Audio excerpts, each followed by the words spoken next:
Welcome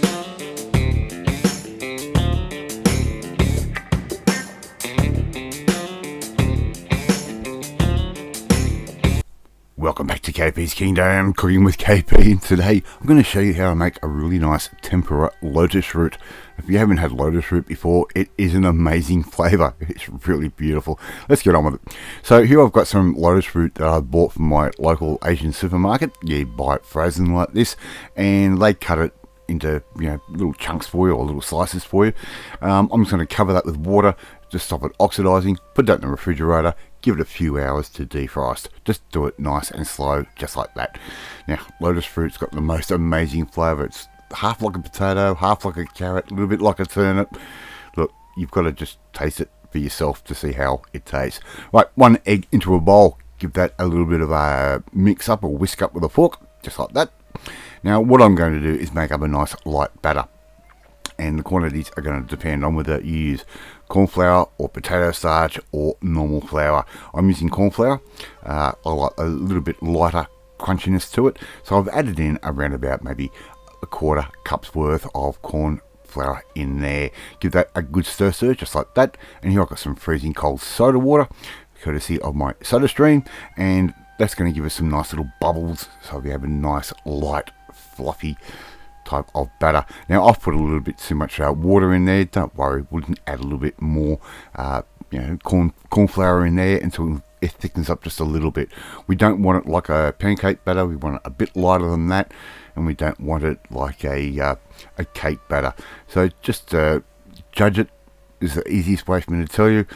It depends on the size of your egg, it depends on the soda water you've got, depends on how cold that is. It's all going to make a difference. Right, add all your lotus root straight into your batter, just like that. As you can see, it's nice and thin, and it's going to give us just a nice little crunchy coating, just nice and light. So here I've got some oil sitting at 160 degrees Celsius. I'm just using a saucepan.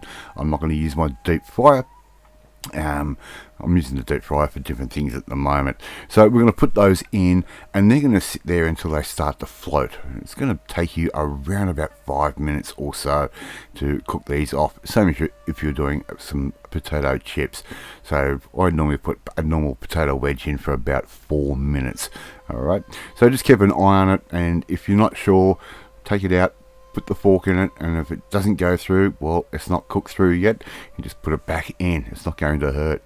So just keep an eye on those, and only put in a couple at a time initially until you get your heat right. I do use a thermometer. It doesn't always work out correctly. Now, they've been floating. I reckon they're about right. I'm going to take those off, and I'm happy with the heat of my oil at the moment. So I'm just going to start adding in little batches our lotus root. Now, if you haven't had tempura before, it is easy to do, and it is quite a healthy way of cooking, believe it or not, even though we are using oil. Right, so there we go. We've got our batches going.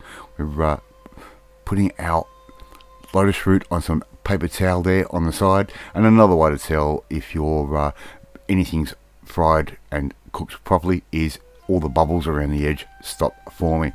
All right, and before you know it, you're going to have a nice little serving of some lotus fruit tempura style that we can put with something else. I'm going to serve this up with some Japanese karaage chicken, just like that.